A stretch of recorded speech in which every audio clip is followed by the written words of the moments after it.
ఏం బీఆర్ఎస్ ఆయనని చెప్పిన అది బీహార్ రాష్ట్ర సమితి. కేసీఆర్ మూలాలు మీకు తెలుసు కదా, బీహార్ నుంచి వలస వచ్చిన వాళ్ళు. ఆయనకు సలహాలు ఇచ్చాడు ఆయన బీహార్ నుంచే వచ్చండి. రాష్ట్రాన్ని నడిపేట ఆయన సోమేష్ బీహార్ నుంచే వచ్చాడు. ఆయనకు వసూలు చేసి పెట్టాడు ఆయన రజత్ కుమార్ అయినా అంతకుముందు ఉన్న ఆయన బీహార్ నుంచే వచ్చిర్రు. సో వాళ్ళ కుటుంబ పంచాయతీ తెంచుకోవడానికి దీన్ని విస్తరిస్తున్నాడు. మీరు పేపర్లో చూసిన కేటీఆర్కు తెలంగాణ ఇస్తాడంట, మరి కవితమ్మకు ఆంధ్రప్రదేశ్ ఇస్తాడేమో తెలియదు. ఎందుకంటే మరి బతుకమ్మలు గిత్కమ్మలు ఇవి బోనాలు బోనం కుండలు ఎత్తనికే. మరి హరీష్కి ఏ రాష్ట్రం ఇస్తాడో చూడాలి. సో బీఆర్ఎస్ అనేది కుటుంబంలో వాటాల పంచాయతీ తెంచడానికి ఏమైనా పనికొస్తుందేమో తెలియదు.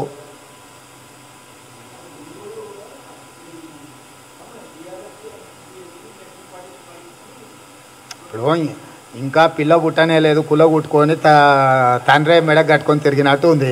ఆడ కాగితమే పెట్టాలి ఎలక్షన్ కమిషన్ ఆఫ్ ఇండియా. అలా అది అవైలబుల్ ఉందో లేదో తెలియదు. ఇప్పుడు నేమ్ అవైలబిలిటీ ఆల్సో ఇంపార్టెంట్ కదా. అసలు ఆ పేరు మీద ఆల్రెడీ ఎవడైనా పెట్టుకున్నాడేమో తెలీదు.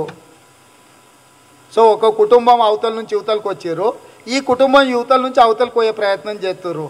ఒక నాయకుడి బిడ్డ ఇటు వచ్చింది, ఈ నాయకుడి బిడ్డ అటు పోతుంది. ఈ భాగాల పంపకాల పంచాయతీ ఇదంతా. మనం ఏం చెప్తాం దాని మీద?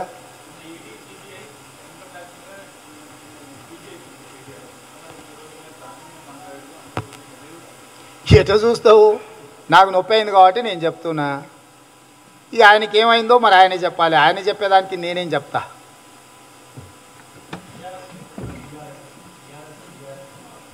ఇప్పుడు అది తెలియదు, ఇంకా స్పష్టత రాలే. వాళ్ళు ఏంటంటే ఇట్లాంటి లీకులు ఇచ్చి మనల్ని వాళ్ళు చేస్తున్న తప్పుడు పనుల మీద చర్చ జరగకుండా ఇట్లాంటి స్ప్రెడ్ చేస్తుండ్రు. ఒక ఆయన ఎల్ఆర్ఎస్ అన్నాడు, ఇంకొక ఆయన బీఆర్ఎస్ అన్నాడు. ఈ అసలు ఏమవుతుందో తెలుస్తలేదు. అఫీషియల్గా వాళ్ళు స్పందిస్తే తప్ప నేను చెప్పడానికి ఏం లేదు.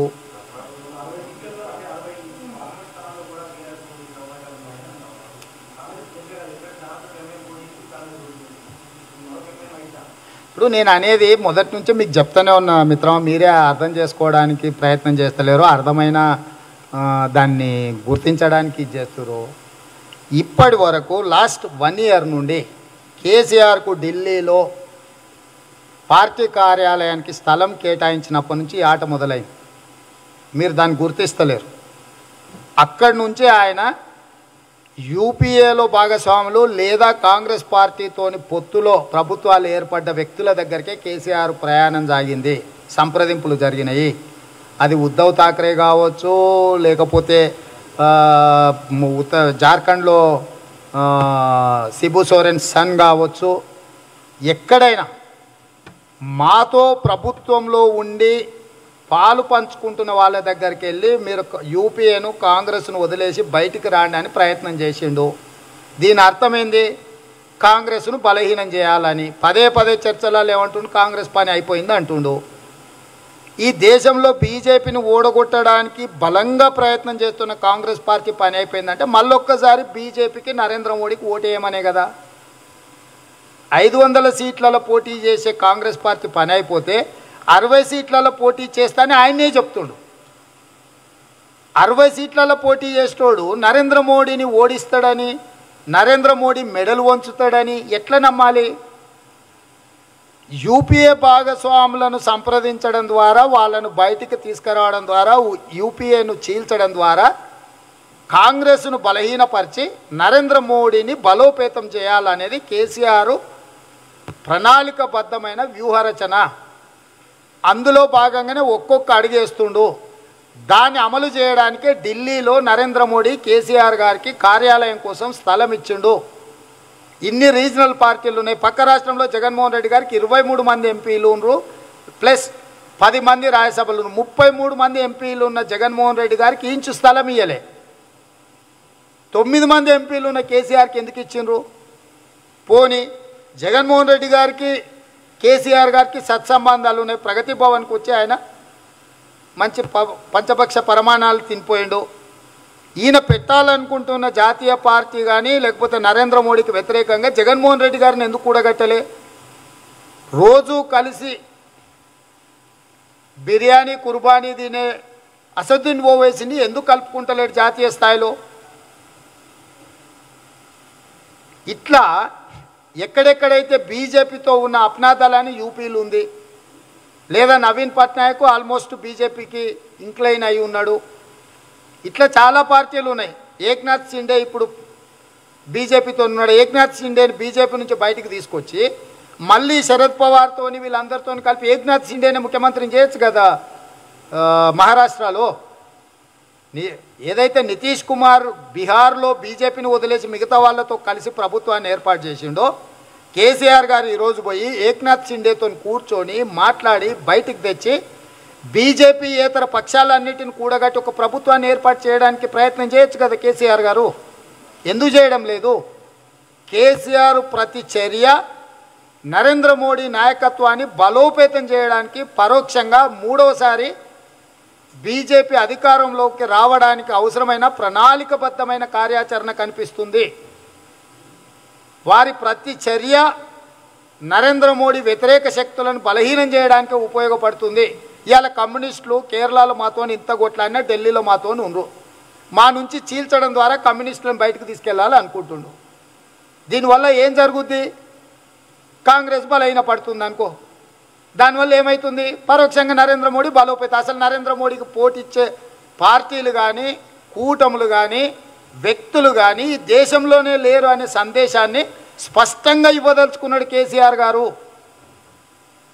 కేసీఆర్ యూపీఏ కూటములు ఉన్నోళ్ళను కాంగ్రెస్లు ఉన్నోళ్ళను వదిలేసి నిజంగానే నరేంద్ర మోడీని కేసీఆర్ ఓడించాలంటే నేను విస్పష్టంగా మీ ద్వారా చెప్పదలుచుకున్న కేసీఆర్ గారికి, భారతీయ జనతా పార్టీతో అంటగాగుతున్న రాజకీయ పార్టీలను, ఏర్పడ్డ ప్రభుత్వాలలో ఉన్న పార్టీలను బయటికి తీసుకురావడానికి మీరు ప్రయత్నం చేయండి. మీ ఆ కార్యాచరణ ప్రకటించండి. ఎక్కడెక్కడైతే బీజేపీ ప్రభుత్వాలు ఉన్నాయో, కేంద్రంలో బీజేపీతో కలిసి ఉన్న పార్టీలను ప్రభుత్వాలను చీల్చడం ద్వారా నరేంద్ర మోడీని బలహీనపరిచి బీజేపీయేతర శక్తులను బలోపేతం చేసి నువ్వు ఒక కూటమి కట్టు. అది బీజేపీని బలహీనం చేయడానికి ఉపయోగపడుతుంది. అంతే తప్ప బీజేపీలో ఉన్న వాళ్ళను ప్రత్యక్షంగా పరోక్షంగా నరేంద్ర మోడీ నాయకత్వాన్ని బలోపేతం చేస్తున్న వాళ్ళను, కలిసి పనిచేస్తున్న వాళ్ళను వదిలేసి కాంగ్రెస్ పార్టీతో కలిసి ఉన్న వాళ్ళని చీలుస్తున్నావంటే స్పష్టంగా నీ ఉద్దేశం అనేది ప్రజలకు కళ్ళకు కట్టినట్టుగా అనిపిస్తుంది. కాకపోతే దీన్ని విశ్లేషించడానికి కొంత సమయం పడుతుంది. తన చర్య మోడీకి వ్యతిరేకంగా నేను కొట్లాడుతున్నా అన్నట్టే కనిపిస్తుంది. కానీ ఈ బలమైన కూటములను చీల్చడం ద్వారా మోడీని మరింత బలోపేతం చేయడానికి ఉపయోగపడుతుంది. ఇవాళ మాతో ఉన్నోళ్ళను నువ్వు ఎందుకు చీలుస్తున్నావు? నీతో ఉన్నోళ్ళను నువ్వు కూడగడతలేవు. నీతో జగన్మోహన్ రెడ్డి ఉండు, ఆయనను ఇందులోకి దేవు. నీతోనే అసదుద్దీన్ ఓవైసీ ఉన్నాడు, ఆయనను ఇందులోకి తీసుకురావు. నువ్వు వెళ్తే ఛాయ్ పానిచ్చే నవీన్ పట్నాయక్ను ఇందులోకి తెచ్చుకోవు. అంటే ఇవన్నీ దేన్ని సూచిస్తున్నాయి? కేసీఆర్ యొక్క కుతంత్రాలను సూచిస్తున్నాయి. ఇవన్నీ కూడా నరేంద్ర మోడీ సూచన మేరకు జరుగుతున్నాయి. ఇన్ని అవినీతి ఆరోపణలు చేసి ఇన్ని అక్రమాల గురించి మాట్లాడుతున్న బీజేపీ ఒక్క ఈడీ నోటీస్ కానీ ఇన్కమ్ ట్యాక్స్ నోటీస్ కానీ చంద్రశేఖర్ కుటుంబానికి ఎందుకు ఇస్తలేరు? ఈ ప్రభుత్వంలో జరిగిన నిర్ణయాలను ఎందుకు విచారణకు ఆదేశిస్తలేరు? నేనే ఢిల్లీ హైకోర్టు ద్వారా ఎలక్షన్ కమిషన్ ఆఫ్ ఇండియాకు డైరెక్షన్ ఇప్పించిన. Election commission of India intern income tax CBDT చైర్మన్కు లెటర్ రాసింది. సేమ్ థింగ్ నాకు పార్లమెంట్లో సమాధానం ఇచ్చిన ఫైనాన్స్ మినిస్టర్. దాన్ని విచారణ చేసి నివేదికిస్తే టీఆర్ఎస్ పార్టీ రద్దు అయిపోద్ది. ఎందుకు కాపాడుతున్నారు? ఇవి వదిలేయండి. గతంలో కాంగ్రెస్ అధికారంలో ఉన్నప్పుడు లేబర్ మినిస్టర్గా కేసీఆర్ తీసుకున్న నిర్ణయాల మీద కాంగ్రెస్ 2 సిబిఐ కేసులు నమోదు చేసింది. ఈఎస్ఐ హాస్పిటల్ల నిర్మాణ కుంభకోణం, సహారా ఇండియా ప్రావిడెంట్ ఫండ్ కుంభకోణం మీద ఆనాడు కాంగ్రెస్ పార్టీ సిబిఐ విచారణకు ఆదేశించి కేసులు చేసింది. రెండిట్లలో కేసీఆర్ ముద్దాయి. ఈ రెండిటి మీద 8 సంవత్సరాలల్లా ఎందుకు నరేంద్ర మోడీ ప్రభుత్వం ఛార్జ్షీట్ ఫైల్ చేస్తలేదు కేసీఆర్ పాత్ర మీద? నిజంగానే కేసీఆర్కు నరేంద్ర మోడీ గారికి సరిపోతలేదు.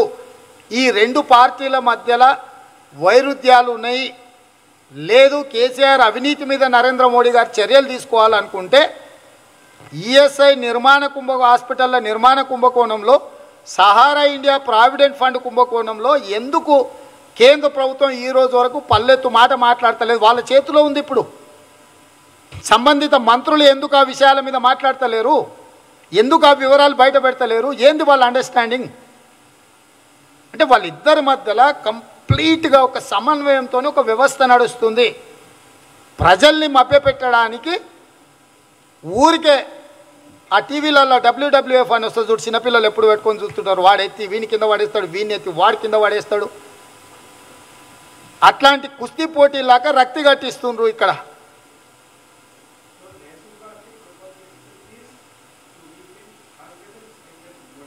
ఎస్, 100%. నరేంద్ర మోడీని థర్డ్ టైం ప్రైమ్ మినిస్టర్ చేయడానికి కేసీఆర్ తీసుకున్న సుపారీ, బీజేపీ తెలంగాణలో కాంగ్రెస్ను చీల్చడం ద్వారా మూడవసారి కేసీఆర్ను ముఖ్యమంత్రిని చేయడానికి వాళ్ళ సహకారము, వీళ్ళిద్దరూ ఒకరికి ఒకరు సహకరించుకోవాలని, ఎవరి అధికారాన్ని వాళ్ళు పదిలం చేసుకోవాలని ఒక ఎత్తుగడతోని ముందుకు వచ్చిండ్రు. ఈ ఎత్తుగడను సమన్వయం చేయడానికి ప్రశాంత్ కిషోర్ను నియమించుకున్నారు. కేసీఆర్ మూడోసారి ముఖ్యమంత్రి కావడం కేసీఆర్ యొక్క ఫస్ట్ ప్రయారిటీ. మూడోసారి ప్రధానమంత్రిగా కొనసాగడం నరేంద్ర మోడీ గారి యొక్క ఫస్ట్ ప్రయారిటీ. ఇద్దరికీ స్పష్టంగా ఉంది, రెండు దగ్గరలో వీళ్ళ ఉమ్మడి శత్రువు కాంగ్రెస్.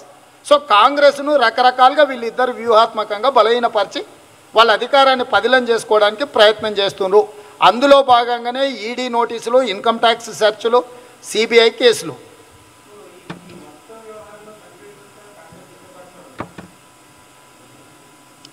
టార్గెట్ అదే చేస్తున్నారు కదా వాళ్ళు.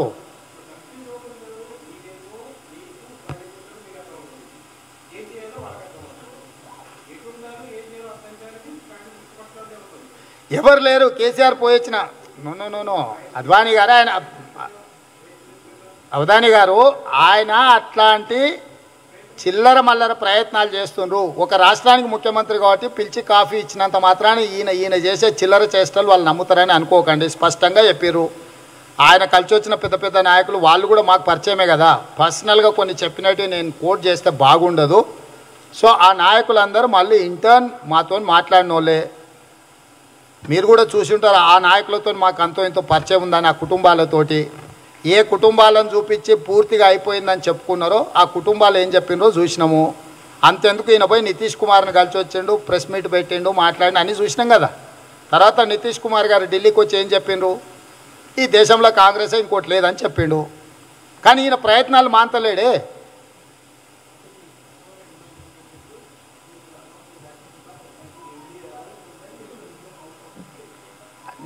That is not my demand. ఆయన శీలాన్ని నిరూపించుకోవాలంటే ఇది కార్యాచరణ ఉండాలి. లేకపోతే ఆయనకు శీలం లేదు, గుణం లేదు అని ప్రజలు భావిస్తారు. మాకెందుకు, ఆయన ఏమైనా చేసుకొని ఎక్కడైనా దూకని. కేఏపాల్ పార్టీ పెట్టుకున్నాడు, మేము వద్దానమా? అంతర్జాతీయం అని చెప్పిండు ఆయన. వివిధ రాష్ట్రాలు వీళ్ళంతా పొద్దుబోనోళ్ళు వివిధ రాష్ట్రాలలో ముఖ్యమంత్రులను వీళ్ళని తెచ్చాడు. నేను ప్రపంచ దేశాల నుంచి తీసుకొచ్చి మొత్తం నిధులు తీసుకొచ్చి చేస్తా అన్నాడు. సో కేఏపాల్ గారు ఆ ప్రణాళికతో వచ్చిండు, కేసీఆర్ ఈ ప్రణాళికతో వచ్చిండు. సో మేము కేఏపాల్ని ఏమనగలము, కేసీఆర్ని ఏమనగలము? వాళ్ళ ఆలోచనలు వాళ్ళు ప్రజలకు చెప్తారు. నడవని ఎట్లా నడిచేది ఉంటే అట్లా నడుస్తుంది.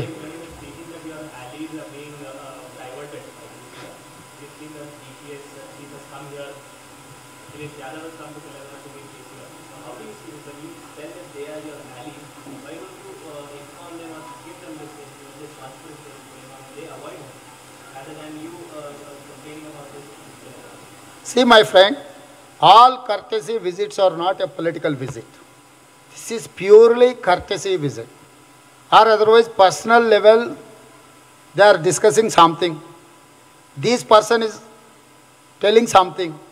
So how should I answer all those questions? Why don't you ask Akhilesh or any other person? That Nitish Kumar has made clear categorical statement. So here we don't have any confusion. They are trying to confuse common man. That's all. So here we have our own clarity. Just you are asking questions, I am giving you a clarification. This is not my press meet for that. So पत्रकारों को मैं ये कहना चाहता हूँ, BJP कैसे वो party बढ़ाने के लिए और कांग्रेस पार्टी को तोड़ने के लिए कोशिश कर रहा है। ईडी, इनकम टैक्स और सीबीआई को कैसे इस्तेमाल कर रहा भारतीय जनता पार्टी, उसके बारे में मैं एक प्रेस मीट लगाया। आप आगे और चर्चा और थोड़ा आगे लेके गए। वो चर्चा में पत्रकारों को जो कांग्रेस पार्टी जो सोच रहा है, हमारे सोच आपको दिखाने के लिए हम कोशिश कर रहे हैं, बस। Thank you. హాయ్ ఫ్రెండ్స్, మా టుడే టుమారో యూట్యూబ్ ఛానల్ చూస్తున్నందుకు చాలా థ్యాంక్స్. మరిన్ని లేటెస్ట్ వీడియోస్ కోసం వెంటనే సబ్స్క్రైబ్ చేయండి. అలాగే ఈ బెల్ ని కూడా రింగ్ చేసేయండి. మా నోటిఫికేషన్స్ అన్ని మీ మొబైల్లో వస్తాయి. అలాగే మా వీడియోస్ మీకు నచ్చితే లైక్ చేయండి, షేర్ చేయండి, నచ్చకపోతే కామెంట్ చేయండి.